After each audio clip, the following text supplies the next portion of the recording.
Opa, vamos falar então de um livro que é um dos mais icônicos registros sobre a Segunda Guerra Mundial, escrito por uma menina que foi imortalizada como um dos símbolos mais imediatos quando se fala ali do genocídio do povo judeu que se deu durante o Holocausto. Estou falando então do Diário de Anne Frank, publicado pela primeira vez em 1947, 2 anos após o final da Segunda Guerra. Nesse diário, então, ao longo de pouco mais de 2 anos, a menina judia Anne Frank, até então com 13 anos, vai relatar o dia a dia dela e da sua família junto de outros judeus, enquanto eles estão escondidos da polícia nazista ali em Amsterdã, na Holanda, em um compartimento que vai ser chamado aqui de Anexo Secreto. A Anne Frank e a sua família eram alemães, eles haviam migrado anos antes de Frankfurt para Amsterdã, justamente para escapar da perseguição do Führer, em pleno ano em que o regime nazista assumiu o poder, em 1933, só que, eventualmente, a Holanda também foi invadida pelos alemães, e à altura desse relato aqui, a cidade se encontra ocupada por nazistas que seguiam ali, em sua perseguição antissemita. Portanto, os Frank eram potencialmente alvos por serem judeus e precisaram se esconder nesse espaço que ficava ali na repartição onde o pai da Anne trabalhava. E esse diário vai durar então de junho de 1942 a agosto de 1944, e a sua última entrada vai acontecer ali 3 dias antes da Anne e da sua família serem descobertos e capturados pela Gestapo após uma denúncia anônima. Poucos meses depois, Anne Frank viria a morrer no campo de concentração de Bergen-Belsen, aos 15 anos de idade, e o seu diário foi eventualmente recuperado e publicado pelo seu pai, Otto, o único sobrevivente da família Frank. A primeira coisa que é interessante perceber nesse livro seria então essa ótica da criança sobre a guerra. Então você vai ter uma figura de um indivíduo que, por excelência, é um símbolo de vitalidade, inocência, esperança, diante do evento mais terrível que pode ser produzido ali no mundo dos adultos. É um olhar que vai então imprimir esse otimismo e resiliência juvenis que são muito naturais perante um mundo que parece ter perdido todo o senso de humanidade. E nesse viés, embora Anne Frank seja uma menina muito madura, para a idade dela, ela vai trazer muito dessa vitalidade. Ela se posiciona como uma pessoa de espírito livre, muito firme, muito cheia de esperança. Então ela é, portanto, otimista a respeito de um desfecho feliz ali para ela e para toda a sua comunidade, E essa esperança vai ser ao mesmo tempo inspiradora e trágica, porque a gente está consciente do desfecho daquela história e a gente sabe que aquele futuro feliz nunca vai se tornar uma realidade aqui para Anne, nem para os seus. Ela vai relatar aquela sua rotina diária de clandestina, em que ela e todo aquele pessoal se encontram reclusos, forçados a viver em condições mais do que precárias naquele anexo secreto, e também forçados, a esse confinamento que vai causar inúmeros problemas cotidianos entre o pessoal. A Anne vai inventar uma amiga de papel chamada Kitty, que é para quem ela vai endereçar todas as entradas aqui do diário e para quem ela vai confiar todos os seus medos pessoais, assim como os contratempos que os judeus eram forçados a suportar diariamente. Então você vai encontrar, preocupações muito típicas de uma jovem menina de 13 anos, com seus problemas de relacionamento com a mãe, e até de um caso de amor que ela vai ter ali com o jovem Peter, um companheiro de confinamento dela. E é interessante acompanhar como que ela tá sempre fazendo um contraponto entre os seus dramas pessoais e toda aquela situação extraordinária que a cerca. A gente tá falando aqui, portanto, de um amadurecimento, de um processo de formação de identidade que vai acontecer num contexto impossivelmente hostil. Não consigo mais imaginar que o mundo possa voltar a ser para nós como era antes. Digo muitas vezes, depois da guerra, mas digo como se tratasse de um castelo no ar e não de um tempo que se tornará algum dia realidade.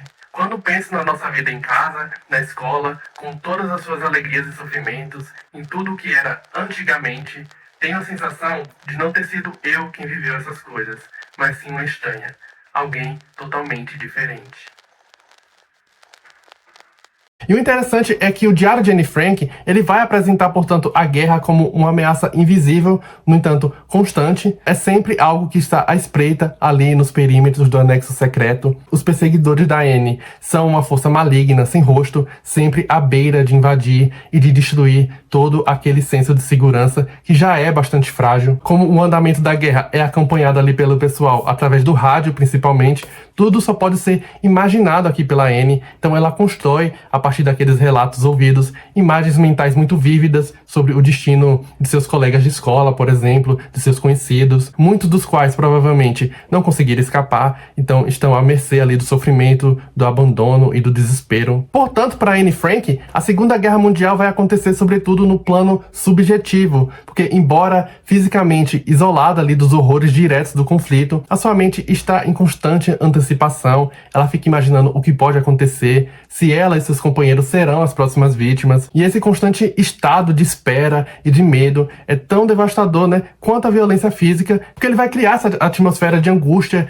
e de ansiedade incessantes. E aí que tá, né, o grande apelo aqui do diário de Anne Frank, porque pessoalizar toda a experiência do Holocausto só vai torná-la então mais impactante. Portanto, ao concentrar, né, toda aquela situação em uma única menina, ele vai transformar uma tragédia coletiva num trauma íntimo e, portanto, profundamente humano. Vai ser o Primo Levi, um autor italiano sobrevivente do Holocausto, que escreveu inclusive É Isto um Homem, uma outra obra muito importante sobre esse período, que ele vai tocar justamente nesse ponto, quando ele diz que uma única Anne Frank vai nos emocionar muito mais do que milhares de outros judeus que também sofreram tanto quanto ela. Pois, se a gente tivesse que absorver o sofrimento de todas aquelas pessoas, talvez a gente não estivesse nem mais vivo. Então, ao dar um nome e um rosto ao Holocausto, né, toda a tragédia vai se tornar muito mais palpável. E voltando a esse aspecto subjetivo, outro ponto interessante, né, e eu acho que também tá aí o grande apelo do livro, é como que ele vai coexistir entre relato histórico e uma autobiografia altamente íntima. Então, no mesmo espaço, a gente tá acompanhando o desenrolar da Segunda Guerra Mundial, ao mesmo tempo que Anne Frank está amadurecendo a sua visão de mundo,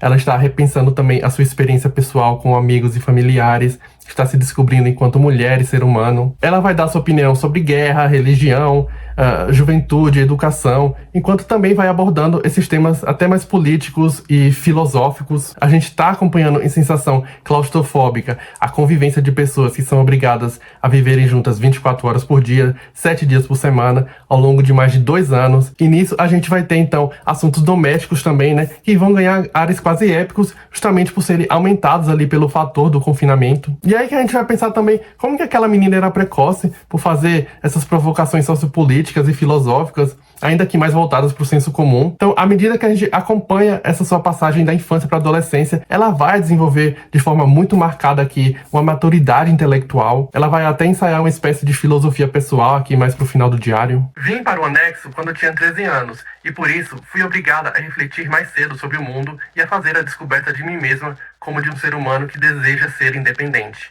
Quando penso na minha vida de 1942, tudo me parece irreal. Essa vida era vivida por uma outra Anne, diferente desta que tem agora tanto juízo. E assim, esse é um trabalho muito sincero e genuíno, é um texto que traz todo o imediatismo de uma situação desesperadora, porque são emoções retratadas em tempo real, né, digamos assim, com toda a emergência dos acontecimentos enquanto eles aconteciam. Mas olha que coisa, por mais urgentes e autênticas, né, que as confissões da Anne Frank possam ser, a autora ela vai estar sempre pensando na posteridade aqui do seu diário, e sendo assim vai haver todo um trabalho de elaboração muito fina daqueles sentimentos e experiências, a um certo rigor e refinamento, inclusive na maneira como ela vai estruturar os relatos ali do dia a dia, como reflexões pessoais. Tudo vai acontecer então com uma sensibilidade literária muito avançada, e mesmo sendo um diário, né, ou seja, um escrito que não vai seguir, digamos assim, um roteiro, já que estamos falando de uma correspondente que não tinha controle dos acontecimentos e que não sabia o que estava por vir. Aqui você vai ter toda uma unidade e coesão na maneira como a Anne Frank vai estruturar as suas entradas. Havia uma preocupação de variar os seus temas, então mesmo que eventualmente haja repetições, porque em uma situação de confinamento total, né, um acontecimento muito marcante, ele pode ser seguido de semanas e semanas em que nada de muito importante acontece. Então mesmo assim há um senso de continuidade e de coesão aqui, porque mesmo quando a Anne Frank ela revisita conversas e acontecimentos, você vai ter uma camada adicional de significado, você vai ter uma perspectiva diferente sobre aquilo, então nada nunca vai parecer fora do lugar ou aleatório. E esse senso de unidade, ele também acontece quando é possível acompanhar todo o amadurecimento, né, dessa jovem escritora, porque essas entradas, muito mais do que descrições, elas vão ser interpretações, elaborações, argumentações, tudo estilisticamente muito bem refinado, e ela se autoavalia o tempo inteiro. Então, de novo, aquele negócio que eu falei sobre ela ser muito precoce.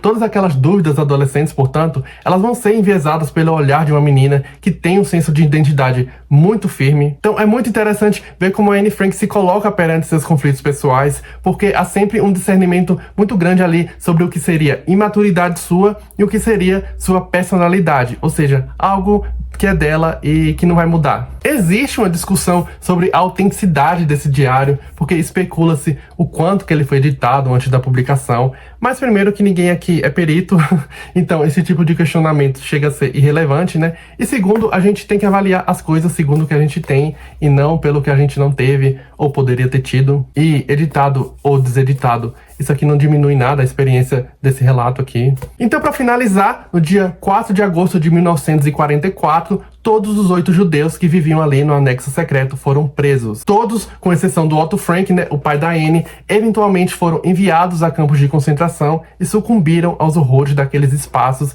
incluindo a nossa autora aqui, Anne Frank. Sendo uma obra em que a gente já conhece seu desfecho, porque eu acho muito difícil alguém não saber o que aconteceu com Anne Frank, mesmo sem nunca ter lido o diário. Isso vai tornar a experiência de leitura quase mórbida nesse sentido, à medida que cada entrada aqui do diário vai servir também como uma contagem regressiva para o seu final trágico. Um final que nós não conhecemos nas palavras aqui da autora, mas sim por notas que foram adicionadas postumamente. Então, quando a gente chega ali no dia 1º de agosto de 1944, o último capítulo aqui desse relato de mais de 2 anos, que criou uma proximidade muito grande ali com Anne Frank, e sabendo que apenas 3 dias depois aquele esconderijo seria descoberto pela Gestapo e que a autora e todos os seus companheiros se tornariam vítimas fatais do Holocausto, isso cria uma sensação de suspensão muito poderosa. A narrativa foi interrompida porque a autora desapareceu para nunca mais. Então, depois de toda aquela esperança e otimismo, ao final a gente tem apenas aquela ideia horrível de como teriam sido os últimos dias daquela menina judia que sonhava em ir para Hollywood.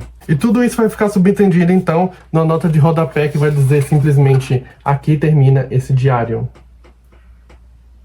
E é isso, se você gostou do vídeo, deixa aqui o seu like, se inscreve no canal se ainda não for inscrito. Me conta aqui nos comentários se você já leu o Diário de Anne Frank, o que é que você acha. Eu vou gostar muito de continuar essa conversa por aqui. Enfim, muito obrigado, um abraço e até a próxima.